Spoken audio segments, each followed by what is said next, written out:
1 tahun pemerintahan Prabowo, banyak yang mengapresiasi, masyarakat puas dalam berbagai bidang. Tapi ada hal yang perlu kita luruskan, perlu kita dudukkan secara proporsional. Ini semua adalah bentuk dukungan, bentuk perhatian warga kepada Bapak Presiden Prabowo Subianto. Nah, saya mencoba untuk melihat sisi diplomasi luar negeri Indonesia, karena selama ini saya mengikuti terus dan saya pernah terlibat dalam diplomasi internasional pada bidang NGO. Nah, saya lihat bahwa setelah Bu Retno LP Marsudi mengakhiri masa jabatan dan sekarang dipegang oleh Pak Sugiono sebagai Menteri Luar Negeri, maka diplomasi Indonesia itu sayup-sayup, diplomasi Indonesia lemah. Jadi saya menunjuk adalah diplomasi Presiden Subianto, Prabowo Subianto. Dan ini yang sangat dominan sekali. Maka kita lihat gebiar-gebiar di dunia internasional adalah hasil kerja daripada Bapak Presiden. Nah, coba kita fokuskan pada bidang atau pada hal yang sifatnya lebih regional, yaitu di Palestina. Saya melihat bahwa setelah Bapak Presiden berpidato di sidang umum PBB, kemudian beliau menghadiri pertemuan di Sharm el Sheikh di Mesir.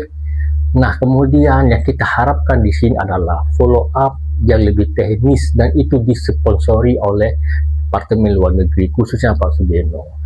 Nah, oleh sebab itu, walaupun ada 3 wakil Menlu, tapi jujur saya katakan bahwa untuk fokus Palestina ini tidak maksimal. Sebagai contoh, saya katakan bahwa ketika Presiden mengatakan bahwa mengevakuasi 100 pasien anak ke Indonesia ketika perang kemarin itu, dan kemudian warga Indonesia pada protes, kemudian internal Palestina juga tidak setuju dengan langkah Pak Presiden tersebut.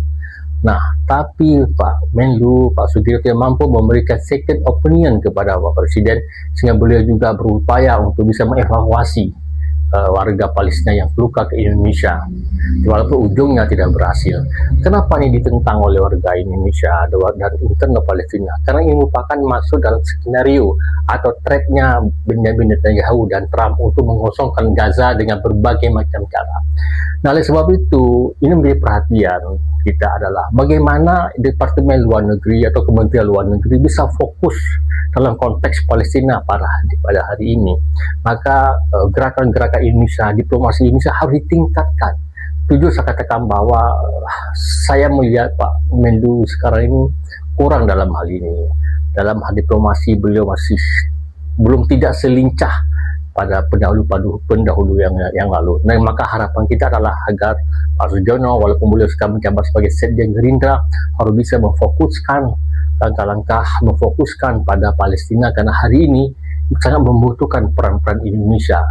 Dan sekali lagi saya nyatakan bahwa Menteri Luar Negeri belum maksimalkan fungsinya, dan Pak Menlu harus mampu untuk mengisi kekosongan ini, sehingga diplomasi Indonesia yang dulunya dirintis atau yang di istilahnya itu Bu Retno lari begitu kencang, tapi ini harus diikuti dengan baik oleh Pak Sugiono.